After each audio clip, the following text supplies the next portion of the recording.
परमेश्वर को धन्यवाद करता हूँ इस समय के लिए जो प्रभु ने हमारे जीवन में दिया है। परमेश्वर का वचन का शिक्षा लेने में, परमेश्वर का उपस्थिति में बैठने का, परमेश्वर का विश्वास में और परमेश्वर का भक्ति में आगे बढ़ने का एक समय है। ये समय आपके लिए धन्यवाद करता हूँ। मैं फोन के द्वारा, व्हाट्सएप और ईमेल के द्वारा आप लोग हमसे कॉन्टैक्ट करते हैं, आपका प्रार्थना विषय हमारे साथ बताते हैं। हम सारे लोग आपके लिए प्रार्थना करते हैं। प्रभु आने वाले दिनों में आपके लिए बहुत बड़ा कार्य करें, आपके लिए रास्ता खोले, आपका जीवन में बहुत बड़ा चमत्कार करें, क्योंकि हमारा प्रभु जिंदा है। हमारा प्रभु प्रार्थनाओं को सुनने वाला परमेश्वर है। हम सबको परमेश्वर आशीष देंगे। भाइयों बहनों, आज मैं ऐसा एक संदेश आपका सामने लेके आया है जो हमारा जीवन को बहुत प्रभावित और उत्साहित कर सकते हैं। और आज का ये मेरा जो संदेश का जो टॉपिक और विषय है, आत्मिक योद्धा बनकर रहना।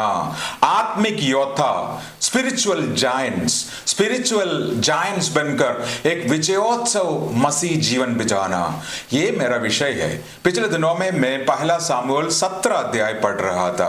पहला सामुएल 17 अध्याय में बहुत अच्छा एक स्टोरी को हम देख सकते हैं, दाऊद और गोलियत का। आप में से बहुत सारे लोग सुना होगा दाऊद और गोलियत का जो कहानी है। आप अगर नहीं सुना है, आप पहला सामुएल 17 अध्याय निकाल कर पढ़ लेना, उसमें वो सारे बातें लिखा हुआ है। भाइयों बहनों, आज का इस शाम का वक्त, आज का इस दिन में इस वचन से मैं आपको उत्साहित करना चाहता हूं। आपको पता है फिलिस्ती का सबसे बड़ा योद्धा था गोलियत। जो 9 फुट लंबा था और बहुत बहुत खतरनाक एक योद्धा था। फिलिस्ती लोगों का बहुत बड़ा एक योद्धा। और ये लोग, फिलिस्ती लोग और गोलियत आकर और शाऊल और इस्राएल लोगों को चुनौती दे रहा था। इसराइलियों का बीच में एक भी नहीं था वहां जाकर गोलियत का सामना करें और गोलियत को हराएं।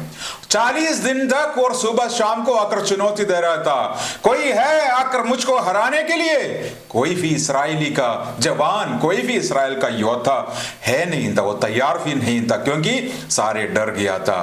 तब यहां आ रहा है ये जवान, उनका नाम है दाऊद। ये इस गोलियत का सामना करते हैं, उस गोलियत को हराते हैं, फिलिस्तियों को हराते हैं। फिर फिलिस्तीय वहां से भाग कर जाते हैं और इस्राएल जीतते हैं। और आज हम इस अध्याय से सीखने जा रहा है क्या क्या रहस्य थे, क्या क्या गुण थे दाऊद का अंदर। दाऊद को ये कैसे हुआ जब पूरा दुनिया, जब पूरा राज्य इनसे डर रहे थे, गोलियत से। ये दाऊद का अंदर क्या था, क्या रहस्य था दाऊद का अंदर, ये आकर इस गोलियत को मारने का, ये फिलिस्ती लोगों को हराने का, इस्राएली लोगों को जीत दिलाने का क्या क्या रहस्य है। मैं आज आपको 7 बातें बताने जा रहा हूं। अगर ये 7 बातें हमारा जीवन में है भाइयों बहनों, हम आशीष पा सकते हैं। हम भी एक आत्मिक योद्धा बनकर हम आगे जा सकते हैं। हमारा हर चुनौतियों को, हमारा हर समस्याओं को, हमारा हर परेशानियों का सामना हम कर सकते हैं। ये जो 7 गुण जो आज मैं बोलने जा रहा है, ये आप एक बार परख कर देखना कि ये मेरा जीवन में है या नहीं। अगर आपका जीवन में है, जीत आपका सामने है। हम देखने जा रहा है क्या क्या रहस्य थे, क्या क्या गुण होना चाहिए एक आत्मिक योद्धा बनने के लिए। आत्मिक तौर पर और हर जगह में, हर क्षेत्र में हमारा जीवन आगे बढ़ने के लिए आपको क्या क्या गुण और रहस्य आपका जीवन में होना चाहिए। इसके लिए हम पढ़ेंगे पहला सामुएल 17 अध्याय 17 और 18 आयतें। और उसमें लिखा हुआ है, फिर यीशु ने अपना पुत्र दाऊद से कहा, यप्पा और छबना और ये 10 रोटियों को लेकर चावनी में अपना भाइयों का पास दौड़ जा और पनीर का यह 10 टिक्कियों उनके सहस्राधिपति के लिए ले जा और अपना भाइयों का कुशल देकर उनकी कोई चिन्हानी ले आ। और दाऊद का पापा यीशु दाऊद को कहा, आपको पता है इस समय दाऊद एक चरवाहा है, भेड़ बकरियों को चलाते हैं और जंगल में दूर दूर जाते हैं और कभी कभी अपना घर आते हैं। उनका जितना भी जो भाइयां हैं वो सारे आर्मी में हैं, सरकारी नौकरी में हैं। तो जैसे आपको पता है समूएल जो भविष्यवक्ता के द्वारा बहुत समय पहले परमेश्वर दाऊद को अभिषेक किया था। किसके लिए? इस्राएल का राजा का तौर पर अभिषेक किया। समूएल भविष्यवक्ता ने दाऊद को अभिषेक किया था, बोल रहा कि तू यहूदियों का, इस्राएल का राजा है। लेकिन फिर भी दाऊद भेड़ बकरियों को चलाते हैं क्योंकि उनको अपॉइंटमेंट नहीं किया, अपॉइंटमेंट उनको दिया नहीं अभी तक, अभी भी शाऊल राजा है। यहां हम एक अच्छा बात देख सकते हैं। सबसे पहला गुण जो हमारा जीवन में होना चाहिए वो है हम अधीनता में रहना है। अधीनता, किसी का अधीन में रहना है। देखो यहां पापा यीशु दाऊद का बुलाकर कहते हैं, देखो बेटे, ये जो रोटियां हैं, ये जो पनीर है, मैंने ये तैयार किया है, ये ले जाओ, ये ले जाकर वहां छावनी में जाकर अपने भाइयों को दे। दाऊद चाहे तो कह सकते थे, तुमको पता है तो किससे बात कर रहा है, मैं तो इस्राएल का राजा है, बहुत बड़ा एक पद के लिए, अभिषेक के लिए परमेश्वर ने मुझको चुना है। अभी एक छोटा नौकर का या दास का काम मुझको दे रहा है, क्या मैं ये रोटी और पनीर लेकर हमारे भाइयों के पास जाऊं? अगर तुम मुझको बता होता जाकर लड़ाई करो, जीत लो, मैं तैयार होना था। अब ये कैसे तुम मुझसे बात कर रहा है? लेकिन दाऊद ने ऐसा कोई भी शब्द को इस्तेमाल नहीं किया, अपना पापा का अधीन में रहना सीख लिया है। भाइयों बहनों, सबसे पहला एक बहुत बड़ा एक आत्मिक रहस्य आज मैं आपका सामने बताना चाहूंगा।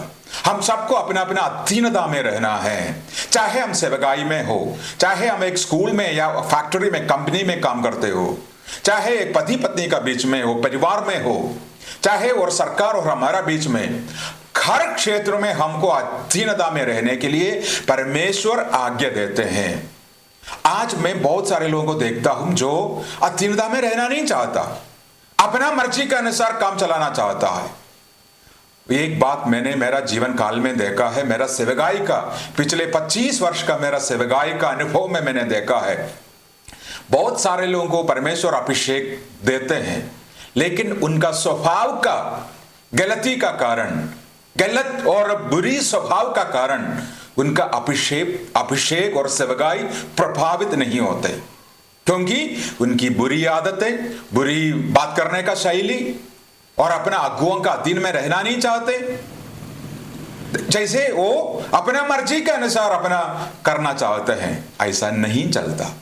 देखो ना, परमेश्वर का अधीन में रहना है, अपना अगुओं को अधीन में रहना है, पति पत्नी अपना अधीनता में और प्यार में रहना है, सरकारियों का साथ हमने अधीनता में रहना है, और बच्चे माता पिता का अधीन में रहना है।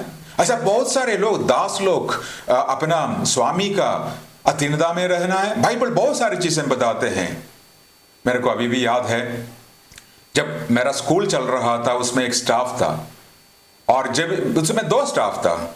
एक स्टाफ को मेरा कहने का जरूरत नहीं, वो अपने आप सारे काम कर देते हैं, कोई भी काम हो और तुरंत आकर वो कर लेंगे। लेकिन दूसरा स्टाफ, उनको मैं बोलूं भाई आज ये काम करो, मुश्किल से अपना मुंह दिखाकर मुश्किल से वो काम करते हैं। और जब मैं बोलूं कि ये काम करो, वो काम नहीं करता। जब मैं बोलूंगा कि आज वहां जाकर वो काम करो, उसका मन नहीं था, वो मेरे अधीनता में रहना नहीं चाहता। जब प्रमोशन का समय आया, जो मेरा बात मानने वालों को मैंने प्रमोशन दिया, आस्ते आस्ते जो दूसरा बंदा जो लेजी था, जो आज्ञाकारी नहीं था, जो मेरा अधीनता में रहना नहीं चाहता, वो अपने आप मेरा जो इंस्टीट्यूशन था वहां से निकल गया। मेरा कहने का मतलब है, हम में से बहुत सारे लोग किसी किसी पद में होगा, आप शायद स्कूल का प्रिंसिपल होगा, मैनेजर होगा या कंपनी का मालिक होगा, आप ऐसा बंदों को आगे ले आना चाहते हैं जो आपका अधीनता में रहते हैं। आपका अधीनता में अगर कोई बंधन नहीं रह रहा है, आपको हर समय चुनौती दे रहा है, आपका बात मानते नहीं, आपको परेशान करते हैं, मेरे हिसाब से आप उनको आगे नहीं ले आएंगे, क्योंकि आपका मन नहीं मानते। भाइयों बहनों, यही बात परमेश्वर का साथ, परमेश्वर ऐसा लोगों को आशीष देते हैं, परमेश्वर ऐसा लोगों को आगे बढ़ाते हैं, प्रमोशन देते हैं, नया सीजन को और ले जाते हैं, जो परमेश्वर का आज्ञाकार अधीनता में रहें। और बाइबल में बहुत सारे जगह में अधीनता में रहने के लिए कहा जाता है। परमेश्वर का वचन में ऐसा लिखा हुआ है, जो सीसर का है वो सीसर को दो, जो परमेश्वर का है वो परमेश्वर को दो। इसका अर्थ है परमेश्वर का प्रति भक्ति और परमेश्वर से प्रति डर और राजा को आदर, ये इस बात वहां दिखाते हैं। एफेसियन 5:22 में, हे पत्नियों अपने पति का अधीन में रहो। देखो ना, हम किस किस का अधीन में रहना है। इब्रानिया 13 का 17 में लिखा हुआ है, हे अगुओं, हे लोग, अपने अगुओं को मानो, अपने अगुओं को, आत्मिक अगुए। अगर आपका कलीसिया में एक पास्टर है, आप उनका बात मानने के लिए कोशिश करो। यही तो है, आपका पास बहुत वरदान होगा। अगर आप अपना पास्टर का बात नहीं मानेंगे, अपना खुद सिस्टम चलाना चाहते हैं, परमेश्वर भी आपसे कुछ नहीं है। आप अपना मर्जी के अनुसार चल रहे हो। अपना परमेश्वर का और अधिकारियों का, हमारा कलीसिया का अगुओं को अधीन में रहने के लिए आप सीखना है। कोलोसियन 3 का 20 में लिखा हुआ है, हे बच्चों, अपना माता पिता को अधीन में रहो। देखो ना, बहुत सारे बातें हम यहां देख सकते हैं। प्रेरितों का काम 6 का 3 वहां लिखा हुआ है, वहां बहुत सारे सेवकाई बढ़ रहा था पहला सदी का कलीसिया में, और प्रेरितों को समय नहीं मिल रहा था बहुत बड़ा सेवा करने के लिए। लेकिन वहां क्या किया है, वो लोगों ने 6 का 3 में लिखा है, अपने में से 7 सुनाम पुरुषों को जो पवित्र आत्मा और बुद्धि से परिपूर्ण है, उनको चुनो। किस काम के लिए चुनना है? सबको खाना बनाने के लिए, खाना बांटने के लिए, सबको देखभाल करने के लिए। देखो, सेवक लोग, अच्छा प्रचार करने वाले, अन्य भाषा में भविष्यवाणी करने वाले और सेवकाई करने वाला 7 पुरुषों को लेके आया। कौन सी काम के लिए? छोटी छोटी परमेश्वर का जो लोगों का देखभाल करने के लिए। ये भी प्रचारक है, यही भविष्यवक्ता है, यही चमत्कार करते हैं। इनको आकर कहते हैं, भाई लोग, आप 7 लोगों को इसलिए चुना ताकि आप 7 लोग, यहां जितना भी लोग आते हैं उनका सेवा करो, उनका विधवाओं को देखभाल करो, खाना बनाने में, खाना बांटने में मदद करो। ये 7 लोग चाहे तो बोल सकते थे, तुमको पता नहीं, हम तो यहां सेवकाई करने वाले लोग हैं, हम भविष्यवाणी करते हैं, हम प्रचार करते हैं, हम वर्शिप लीडर हैं, ये काम हम नहीं कर सकता। ये लोगों ने कभी ऐसा नहीं कहा। परमेश्वर का दासों ने जो जिम्मेदारी दिया है वो करने के लिए पूरा प्रयास किया। मेरा कलीसिया में ऐसा लोगों में कभी भी आगे नहीं बढ़ाऊंगा जो किसी का अधीन में रहना नहीं चाहता। ना ये परमेश्वर का अधीनता में है, ना अपना बॉस का अधीनता में है, और ना पास्टर को बात मानते हैं। देखो ना, बात आग अधीनता में रहो। दाऊद अधीनता में रहा। इसलिए आज आत्मिक योद्धा बनने के लिए, अगर आपको लग रहा है कि आपका अंदर परमेश्वर ने अभिषेक दिया है, एक सेवकाई दिया है, आगे जाना चाहते हो, आप अपना प्रैक्टिस कर लो, आप अधीनता में रहो। ये सारे आपका ट्रेनिंग का पीरियड है। परमेश्वर आपको सिखा रहा है, परमेश्वर आपको शिक्षा दे रहा है आगे जाने के लिए, आगे जीने के लिए, बहुत अच्छा एक सेवकाई करने के लिए परमेश्वर आपको तैयारी कर रहा है। एक समय आएगा, परमेश्वर आगे का सीजन का और आगे का लेवल का और परमेश्वर आपको ले जाएंगे। दूसरी बात हम देखेंगे, एक आत्मिक योद्धा अनुशासित होते हैं, डिसिप्लिन लाइफ। यहां लिखा हुआ है 20 आयत में, पहला शमूएल 17 का 20 में, और वहां ऐसा लिखा हुआ, और दाऊद बिहान का सवेरे उठा और भेड़ बकरियों का किसी रखवाले का हाथ में छोड़कर उन वस्तुओं को लेकर चला। सुबेरे उठा, उनका एक डिसिप्लिन लाइफ था, अनुशासित जीवन था दाऊद को। देखो ना, मैंने ये कभी नहीं देखा है लेजी लोगों को परमेश्वर संभाल करते हुए। लेजी लोग लेजी ही रहते हैं। अनुशासित एक डिसिप्लिन होना चाहिए हमारा लाइफ में। अगर 10 बजे प्रार्थना है, 10 बजे, चाहे दूसरे 10:30 आए, 11 बजे आए, लेकिन मैं 10 बजे तो चर्च में होगा ही होगा। अगर किसी का घर में प्रार्थना है 9 बजे तो मैं होगा ही होगा।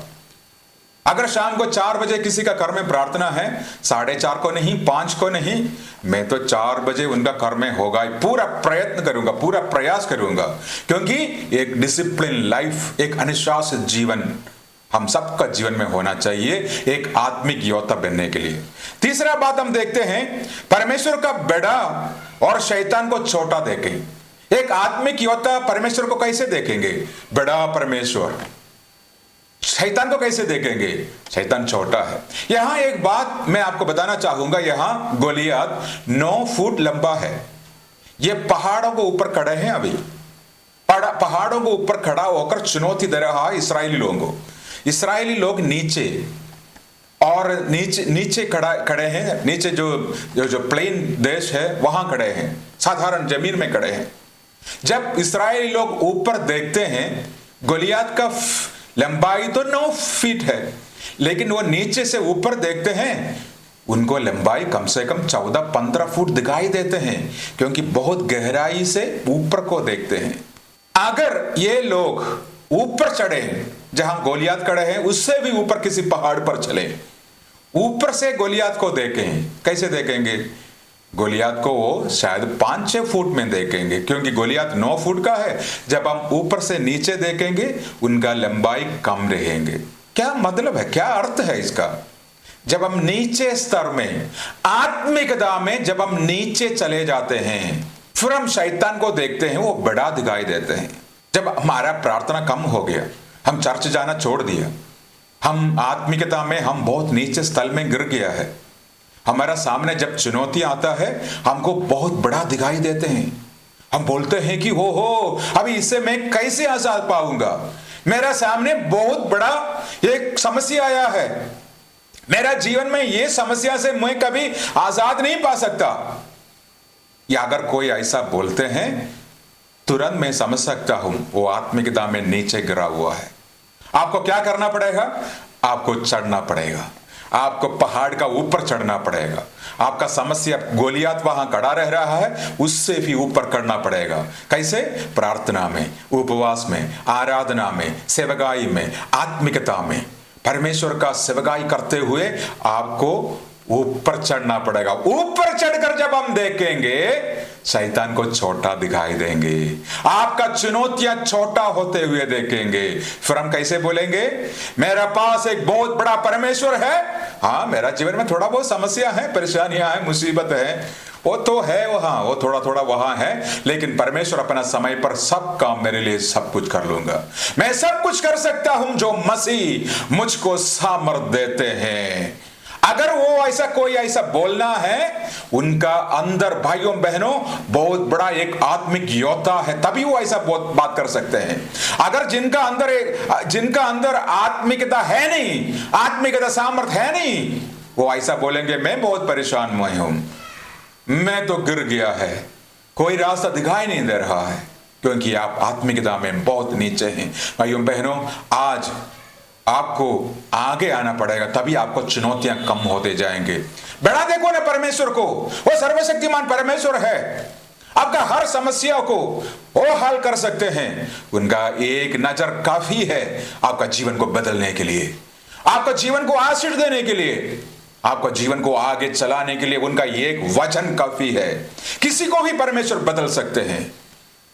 मेरा भाइयों बहनों, आज लेकिन उस परमेश्वर को, वो सृष्टि करने वाला परमेश्वर को ऊपर आपको विश्वास करना पड़ेगा।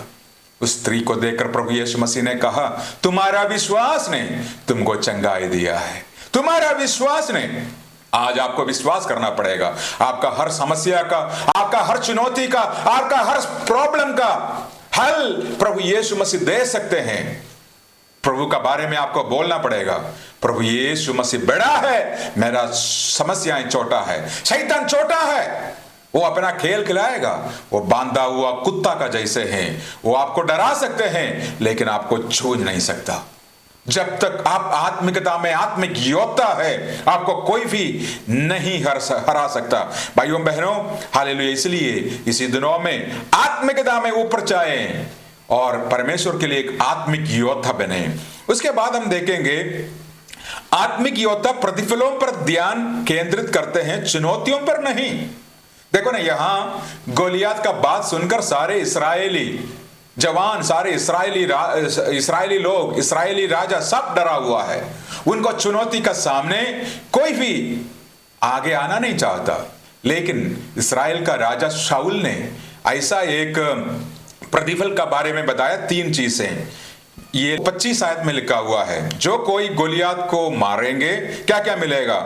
राजा का बेटी उसका पत्नी का रूप में, उनको बहुत धन मिलेगा, उनका जीवन काल में टैक्स देने का जरूरत नहीं। देखो ना, 3 बातें। गोलियात को मारने वाले को क्या मिलेगा? राजा का बेटी मिलेगा, बहुत सारे धन मिलेगा, उनका जीवन काल में कोई राज्य में कोई टैक्स देने का जरूरत नहीं। देखो ना, यहां बहुत बड़ा एक प्रतिफल सुना है। तो दाऊद, बाकी सारे लोग प्रतिफल नहीं, परेशानियों को, चुनौतियों को देखकर निराश हो चुका है। यहां दाऊद अपना प्रतिफल को ऊपर केंद्रित किया। दाऊद का प्रतिफल क्या है? राजा का बेटी, और उससे आगे बहुत सारे धन, उससे आगे बहुत सारे जो राज्य में आजादी के साथ रहने का मौका। लेकिन भाइयों बहनों, हमारा प्रतिफल इस दुनिया का कोई भी चीज नहीं। इस दुनिया का आशीषें, पैसा, हमारा घर, गाड़ियां, हमारा पद, जॉब, ये सारे तात्कालिक है। हम सफर करने वाले लोग हैं। हम इस दुनिया से दूसरा दुनिया का ओर जा रहा है। हमारा देश इस देश नहीं, हमारा देश सियोन देश है। स्वर्ग का ओर हमारा नजर रखा हुआ है। स्वर्गीय देश हमारा है। हमारा प्रतिफल स्वर्ग में है। हमारा प्रतिफल स्वर्ग है। हालेलुया। प्रभु यीशु मसीह के पास अपना चेले आकर कहा, प्रभु आपका नाम से हमने बहुत सारे लोगों को चंगाई दिया, दुष्ट आत्माओं से बहुत सारे लोगों को छुटकारा दिया, बहुत अच्छा लग रहा है प्रभु। प्रभु यीशु उनको देखकर कहते हैं, उस बात में आनंद मत हो जा। जब तुम्हारा द्वारा लोग चंगाई होते हैं, जब तुम्हारा द्वारा लोग दुष्टात्मा से छुटकारा पाते हैं, तुम्हारा द्वारा कुछ चंगाई और चमत्कार होते हैं, अच्छा प्रचार करते हैं, अच्छा वर्शिप लीड करते हैं, या ऐसा कुछ आत्मिक सेवाएं करते हैं, उसमें आनंद मत हो जा। लेकिन आनंद हो जा, तुम्हारा नाम स्वर्ग में लिखा हुआ है। हालेलुया। मैं इसलिए आनंदित हूं क्योंकि मेरा नाम स्वर्ग में लिखा है। स्वर्ग में मेरा प्रतिफल है। मेरा सेवकाई का प्रतिफल स्वर्ग में है। प्रकाशित वाक्य 22:12 में ऐसा एक शब्द लिखा हुआ है, देख मैं शीघ्र आने वाला हूं और हर एक को अपना काम के अनुसार बदला देने के लिए प्रतिफल मेरा पास है। परमेश्वर कहते हैं, देख मैं जल्दी आने वाला हूं, तुम में से हर एक को तुम्हारा काम का अनुसार मैं प्रतिफल दूंगा स्वर्ग में। और मत्ती 5:12 में प्रभु यीशु मसीह ने कहा, आनंदित और मगन होना क्योंकि तुम्हारे लिए स्वर्ग में बहुत बड़ा प्रतिफल है। ओ भाइयों बहनों, हमारा प्रतिफल क्या है? प्रभु यीशु मसीह। हमारा प्रतिफल क्या है? स्वर्ग। हमारा प्रतिफल क्या है? आनंद काल का जीवन। इसलिए हमारा प्रतिफल को देखकर हमने आगे जाना है, हमारा समस्याओं को ऊपर नहीं। शैतान बहुत चालाकी है, वो कोशिश करेंगे आपका दिमाग को वहां यहां भड़काने के लिए, आपका सोच को, आपका मन को यहां यहां भड़काने के लिए शैतान बहुत कोशिश करेंगे। लेकिन हमारा जो केंद्र बिंदु कहां होना चाहिए? स्वर्ग। स्वर्ग में जाना है, स्वर्ग का प्रतिफल हमने पाना है। एक आत्मिक योद्धा हर समय अपना प्रतिफलों पर केंद्रित कर चुनौतियों पर केंद्रित नहीं करते हैं। उसके बाद हम पांचवी बात देंगे, एक आत्मिक योद्धा अंधेरे और प्रकाश में एक समान होते हैं। देखो ना, यहां हम देख सकते हैं अब एक नेशनल स्टेडियम, एक बहुत बड़ा, एक पूरा दुनिया देख रहा है, पूरा देश का लोग देख रहा है। ये दाऊद को अभी गोलियत का सामने खड़ा होते हुए राजा से लेकर उस देश का सबसे छोटा व्यक्ति तक देख रहा है। दाऊद यहां सबका सामने खड़ा हो रहा है। देखो ना, यहां एक दिन में यहां ऐसा आकर खड़ा होना संभव नहीं है। इनका पीछे उनका बहुत बड़ा अभ्यास है, उनका पीछे बहुत बड़ा उनका जो अनुभव है, जिनको ताकत दिया है, शक्ति दिया है यहां आकर खड़ा होना। लेकिन यहां खड़ा होना एक अनुभव होता है, अपना व्यक्तिगत जीवन में, अपना रहस्य का जीवन में खड़ा होकर जीना एक अलग अनुभव होते हैं। बहुत सारे लोग अपना क्या होते हैं कि और सेवकाई बहुत अच्छा करते हैं और बहुत बाहर बहुत अच्छा स्वर्गदूत जैसे हैं, लेकिन आपका परिवार में आप कैसे रहते हैं? आपका व्यक्तिगत जीवन में आपका आत्मिक जीवन कैसे है? दुनिया के सामने, किसी के सामने प्रचार करना बहुत बड़ी बात नहीं है, कोई भी कर सकते हैं।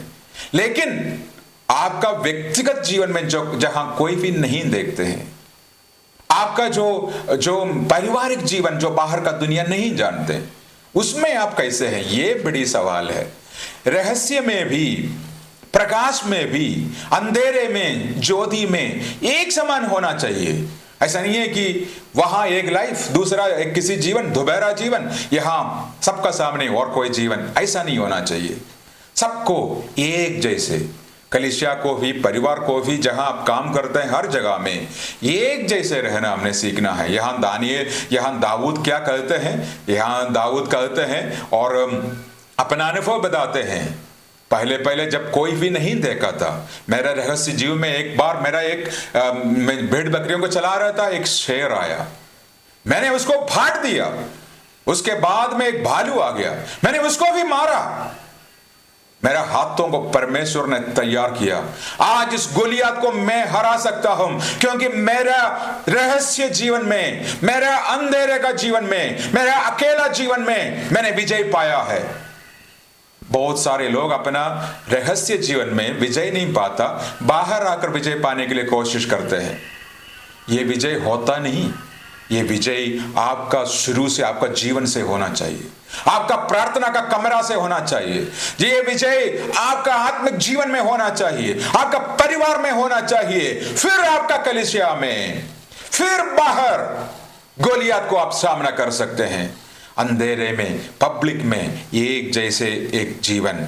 आत्मिक योद्धा हर चुनौतियों का प्रशिक्षण का तौर पर देखते हैं, ना कि परेशानी का रूप में। हर छोटी छोटी बात के लिए शिकायत करने की कोशिश मत करना। आत्मिक योद्धा हर बातों के लिए शिकायत नहीं देते अपना जीवन में। हर छोटी छोटी बातों को, उसने मेरे को, छोटे बच्चों का जैसे, उसने मेरे को देखा, उसने मेरे को वो किया, ये किया। हर छोटी छोटी समस्या आते हैं। अगर आत्मिक योद्धा है, वो बोलेंगे ये सारे मेरा ट्रेनिंग है, परमेश्वर मुझको तैयार कर रहा है, इस चुनौतियों को मैं सामना करेंगे, इस परेशानियों को मैं सामना करूंगा, इस मुसीबत को सामना कर मैं आगे जाऊंगा, क्योंकि ये मेरा प्रशिक्षण है। उसके बाद भाइयों बहनों, आत्मिक योद्धा दूसरों की नकल नहीं करता, बल्कि स्वयं अपना आप बनाते हैं। अभी यहां शाऊल राजा आकर कहते हैं, ये आर्मी का ये चीजें पहन ले बेटे, क्योंकि तू गोलियत को सामना करने जा रहा है। गोलियत का पास तो बहुत बड़ा चीज है। दाऊद कहते हैं, सर क्षमा करना, कोई भी ये चीजें पहनकर मुझको कोई अनुभव नहीं, बस मेरे पास जो है, जो पत्थर है, जो तैली में मेरा पत्थर है, वही काफी है। दूसरों को कॉपी करने के लिए कोशिश करते हैं आज लोग। ये प्रचारक ऐसा प्रचार करते हैं, इसलिए मैं भी ऐसा प्रचार करना चाहता हूं। ये ऐसा गाना गाते हैं, इसलिए मैं भी ऐसा। छोड़ दो ना दूसरों को कॉपी करना। आपका अंदर परमेश्वर आपके लिए एक योजना बनाया हुआ है। आपके अंदर खूबसूरतियां हैं, आपके अंदर परमेश्वर ने बहुत आशीष दिया हुआ है। आप अपने आप बनने के लिए कोशिश करो, परमेश्वर आपका साथ है। उसके बाद आप लास्ट में आत्मिक योद्धा दृढ़ खड़ा होते हैं। वहां हम देख सकते हैं 1 सामुएल 17:49 में, फिर दाऊद ने अपना तैली में हाथ डालकर उसमें से एक पत्थर निकाला और उसे गोफन में रखकर और फिलिस्ती का मत्थे पर ऐसा मारा कि पत्थर उनका माथे का फितर घुस गया और वह भूमि पर मुंह का बल में गिर पड़ा। अब दाऊद क्या करते हैं, और अपना तैली से जो 5 पत्थर उन्होंने संभाल कर रखा था, उसमें से एक निकाला और फिलिस्ती का माथे पर ऐसा मारा, वो पत्थर उनका माथे पर लगा, वो नीचे गिरा। दाऊद जाया, उन्हीं का ही तलवार लेकर उनको काटा और फिलिस्तियों को हरा दिया, इस्राएल को जीत लिया। क्या आज आप एक दृढ़ निर्णय लेना चाहते हैं? आप एक आत्मिक योद्धा बनना चाहते हैं? आप शैतान को हराना चाहते हैं? क्या आप अपना जीवन में खुशियों देखना चाहते हैं, आनंद को देखना चाहते हैं? आज बस इतना चीजें मैंने आपको बताया है, ये करने के लिए कोशिश कर लीजिए। क्या क्या हमने देखा है आज? आत्मिक योद्धा अधीनता में रहता है, आत्मिक योद्धा अनुशासित होते हैं, परमेश्वर का बड़ा और शैतान का छोटा देखते हैं, आत्मिक योद्धा प्रतिफलों को ऊपर देखते हैं, आत्मिक योद्धा प्रकाश में भी अंधेरे में भी एक जैसे होते हैं, आत्मिक योद्धा दूसरों को नकल नहीं करते हैं, आत्मिक योद्धा दृढ़ होते हैं। परमेश्वर आपको आशीष दे। मेरे साथ आइए प्रार्थना करें। आपको एक आत्मिक योद्धा का ऊपर, आपका परिवार में, आपका बिजनेस में, आपका हर क्षेत्र में विजय पाने के लिए परमेश्वर आपको मदद और सहायता करे। मैं आपके लिए प्रार्थना करना चाहता हूं। मेरे साथ आंखों को बंद करें, हाथों को जोड़ें, हम प्रार्थना करेंगे। स्वर्ग के पिता परमेश्वर, मैं धन्यवाद और स्तुति करते हैं प्रभु इस समय के लिए। आज मैं मेरे भाई बहनों के लिए, बच्चों के लिए, माता पिताओं के लिए प्रार्थना करता हूं। परमेश्वर मैं प्रार्थना करता हूं मेरे दिनों में इस भाई बहनों को एक आत्मिक योद्धा के तौर पर खड़ा कर परमेश्वर, ताकि आपका राज का विस्तार हो जाए। शैतान को हराने के लिए, आपका लोगों को छुटकारे देने के लिए, आपको लोगों को, आपका दासों को तैयार कर और इस्तेमाल कर परमेश्वर। ये वचन सुना हुआ आपका भाई बहनों को सबको आशीष दें, सबका घर में खुशी, शांति, आशीष, बरकत भेजना मेरा प्रभु। हम सबको आपका हाथ में सौंपते हैं। प्रार्थनाओं को सुनने के लिए धन्यवाद। प्रभु यीशु मसीह का नाम से हम मांगते हैं, आमीन आमीन। परमेश्वर हम सबको आशीष दें। जय मसीह की।